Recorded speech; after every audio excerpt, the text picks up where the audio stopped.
प्रिय विद्यार्थ्यांनो, आज आपण आपल्या मराठीच्या पाठ्यपुस्तकातील व्याकरणाचा प्रयोग हा जो घटक आहे त्याविषयी माहिती पाहत आहोत. पहिल्या भागामध्ये आपण कर्तरी प्रयोगाची वैशिष्ट्ये आणि उदाहरणं पाहिलेली आहेत. त्याची व्याख्याही पाहिलेली आहे. प्रयोग 3 प्रकारचे आहेत: कर्तरी प्रयोग, कर्मणी प्रयोग आणि भावे प्रयोग. त्यापैकी पान क्रमांक 123 वर आपण कर्तरी प्रयोग म्हणजे काय, त्याची उदाहरणं, त्याची व्याख्या आणि त्याची वैशिष्ट्ये पाहिलेली आहे. 123 पेजवर आपण बघितलेलं आहे. तिथे कर्तरी प्रयोगाची जी व्याख्या आहे ती अशी आहे: जेव्हा वाक्यातील क्रियापद हे कर्त्याचे लिंग, वचन व पुरुष याप्रमाणे बदलते तेव्हा तो कर्तरी प्रयोग असतो. हे आपण अगोदरच्या भागात पाहिलेलं आहे, जे पान 123 वर आहे. 123. आता आपल्याला पान 124 वर यायचं आहे, पेज नंबर 124. तिथे कर्मणी प्रयोग आहे. बघा, कर्मणी प्रयोगाची साधी आणि सरळ व्याख्या अशी आहे: वाक्यातील क्रियापद हे कर्माच्या लिंग आणि वचनाप्रमाणे बदलते तेव्हा तो कर्मणी प्रयोग, आणि वाक्यातील क्रियापद हे कर्त्याच्या लिंग आणि वचनाप्रमाणे बदलत असेल तर ते कर्तरी. तर इथे आपल्याला कर्मणी प्रयोग बघायचा आहे. पान क्रमांक 124 वर बघा, खालील उदाहरणे वाचून कृती करा. पहिलं उदाहरण आहे: केशवने सदरा खरेदी केला. केशव हा कर्ता आहे, सदरा हे कर्म आहे आणि खरेदी केलं हे क्रियापद आहे. तर इथे आपल्याला कर्माच्या लिंग आणि वचनाप्रमाणे बदलायचं आहे. तर केशवने सदरा खरेदी केला. केशव कर्ता आहे, सदरा कर्म आहे आणि खरेदी केलं हे क्रियापद आहे. बाजूला दिलाय बघा, दुसऱ्या वाक्यातील क्रियापद बदलण्याचे कारण. दुसरं वाक्य काय बघा, केशवने विजार खरेदी केली. तर इथे वर सदरा खरेदी केला, सदरा हे कर्म आहे, आपल्याला कर्माचं लिंग आणि वचन बदलायचं आहे. तर दुसऱ्या ओळीवर केशवने विजार खरेदी केली. आता सदरा ऐवजी आपण विजार लिंग बदललेलं आहे, विजार खरेदी केली असं दिलेलं आहे. म्हणून त्या कृतीचं उत्तर येईल दुसऱ्या वाक्यात क्रियापद बदलण्याचे कारण आपण कर्माचे लिंग बदलले. वर कर्म आहे सदरा आणि त्याचं लिंग आपण बदलून विजार केलं आणि क्रियापद बदललं, केलाचं केली झालं. त्याचं कृतीचं उत्तर आहे कर्माचे लिंग बदलले. आता दुसऱ्या ओळीमध्ये बघा, कमलने बक्षीस मिळविले. तर कर्मणी प्रयोगाची व्याख्या आहे: कर्माच्या लिंग आणि वचनाप्रमाणे बदलत असेल तर कर्मणी प्रयोग. वर आपण लिंग बदललं, दुसऱ्यामध्ये कमलने बक्षीस मिळवले आणि दुसरं उदाहरण आहे कमलने बक्षिसे मिळविली. आता वरती आहे जे कमलने बक्षीस मिळवलं ते एक वचन आहे आणि बक्षिसे हे अनेक वचन आहेत, अनेक बक्षिसे आहेत, म्हणून आपण त्याचं वचन बदललेलं आहे. तर कमलने बक्षीस मिळविले, कमल कर्ता आहे, बक्षीस कर्म आहे आणि मिळविले हे क्रियापद आहे. तर आपण कर्माचं वचन बदलूया. खाली दिलेलं आहे कमलने बक्षिसे मिळविली. बक्षीसच्या ऐवजी बक्षिसे अनेक वचन घेतलेलं आहे, वचन बदललं म्हणून मिळवली असं क्रियापद झालेलं आहे. मग बाजूला तुम्हाला कृतीचं उत्तर लिहिता येईल. दुसऱ्या वाक्यात क्रियापद बदलण्याचे कारण. उत्तर आहे कर्माचे वचन बदलले. बक्षिसाऐवजी बक्षिसे असं लिहिलं, वचन बदललं म्हणून क्रियापद मिळविले ऐवजी मिळविली झालं. तर आता कर्मणी प्रयोगाची वैशिष्ट्ये सांगितलेली आहेत. पहिलं वैशिष्ट्य आहे कर्ता. याचा जो कर्ता असतो तो नेहमी सामान्यतः तृतीय विभक्तीत असतो. तृतीय विभक्ती म्हणजे ने, शी, निशी ही जी प्रत्यय आहे ही तृतीयाची आहे. तर ती नेहमी तृतीय विभक्तीत असतात आणि इथे नेहमी कर्माला प्रत्यय असतो. तर याचं वैशिष्ट्य आहे, खाली लिहून घ्यायचं आहे तुम्ही. कर्ता सामान्यतः तृतीय पुरुषामध्ये असतो आणि या कर्त्याला नेहमी प्रत्यय लागत असतं. 2 आहे कर्म नेहमी प्रथमा विभक्तीत असतं.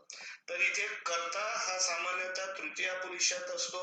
ने, ए, शी, ई अशी त्याला प्रत्यय लागलेले असतात आणि ही प्रत्यय तिथे असतात, हे त्याचं वैशिष्ट्य आहे.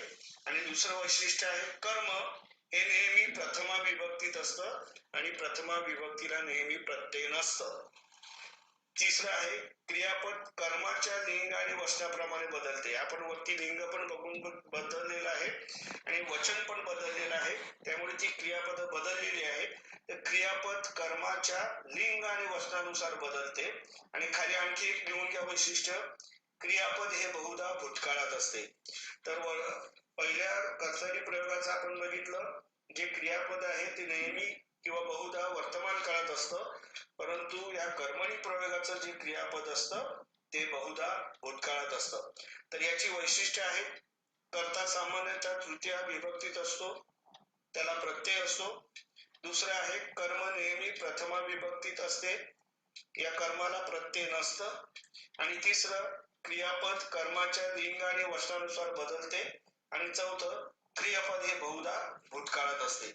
त्यामुळे या कर्मणी प्रयोगाची व्याख्या करताना आपल्याला अशी करता येईल, खाली बघा, जेव्हा वाक्यातील क्रियापद हे कर्माच्या लिंग वचनाप्रमाणे बदलते तेव्हा तो कर्मणी प्रयोग असतो.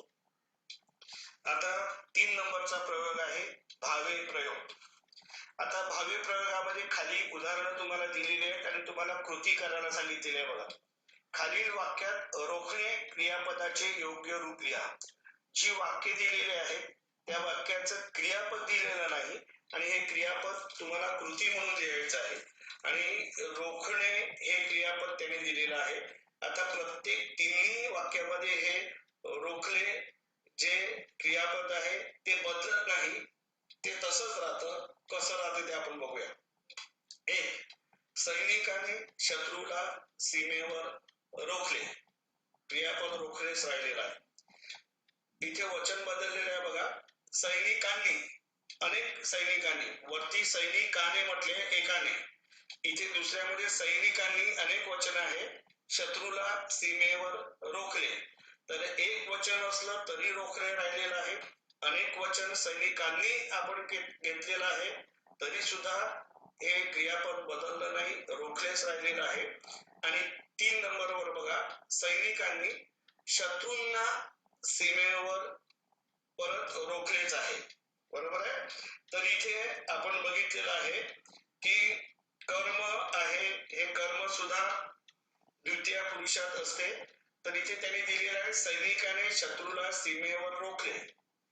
सैनिकांनी त्याचं वचन बदललेलं आहे तरी सुद्धा त्याचं क्रियापद शत्रूला सीमेवर रोखले असं झालेलं आहे. सैनिकांनी अनेक शत्रूंना, आपण कर्म बदललेलं आहे, अनेक शत्रूंना सीमेवर रोखले तरी सुद्धा रोखले हे क्रियापद बदललेलं नाही. आता दुसरं आणखी उदाहरण दिलेलं आहे. बघा, खालील वाक्यात बांधणे या क्रियापदाचे योग्य रूप लिहा. आता बांधणेचं कसं होतं बघा, श्रीधर पंतांनी बैलांना बांधले. तर अनेक बैल आहेत, त्या बैलांना असं अनेक बैल बांधले असले तरी सुद्धा ते बांधलेच असं राहिलेलं आहे. आता इथे आपण बघितलंय श्रीधर पंतांनी बैलांना बांधले.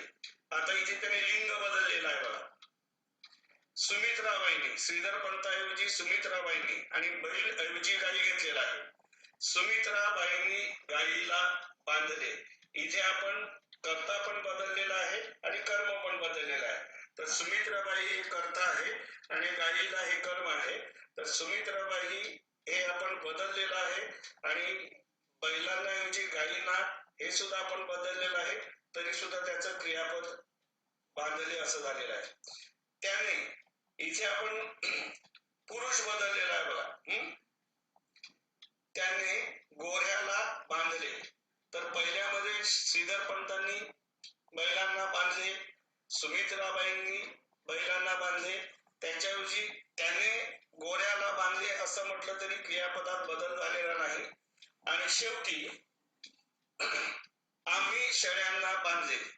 तर इथे आम्ही शेळ्यांना बांधले असं घेतलं तरी क्रियापदात बदल झालेला नाही.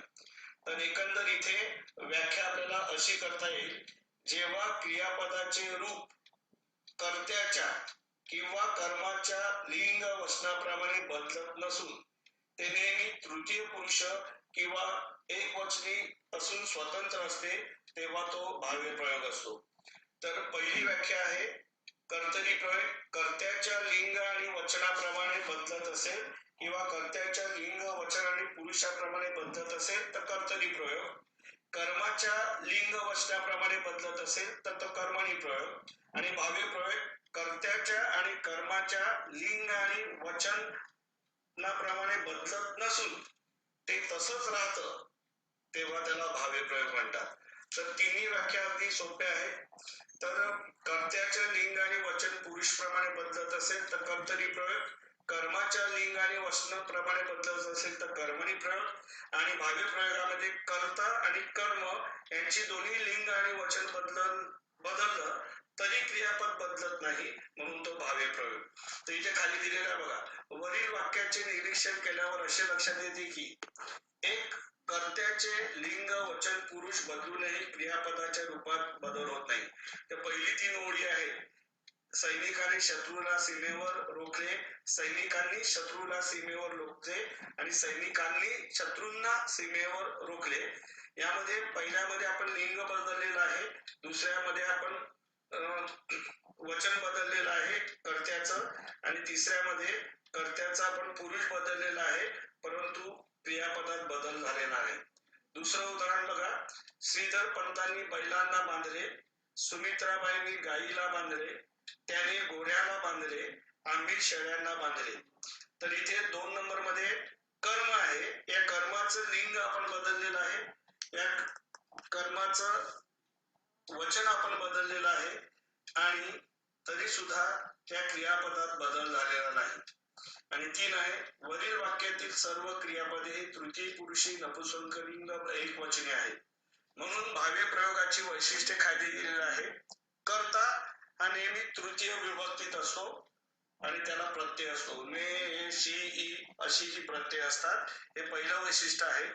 कर्म आहे, हे कर्म बहुधा द्वितीय विभक्तीत असतं, द्वितीयामध्ये नेहमी स ला ते, स ला नाते अशी विभक्ती प्रत्यय असतात. आणि 3 आहे, क्रियापद नेहमी तृतीय पुरुषी नपुंसकलिंग एकवचनी असते व कर्त्याच्या किंवा कर्माच्या लिंग वचनाप्रमाणे ते बदलत नाही. आणि आणखी एक वैशिष्ट्य आहे, ते लिहून घ्या, भाव्य प्रयोगामध्ये क्रियापद हे बहुधा एकारांत असते.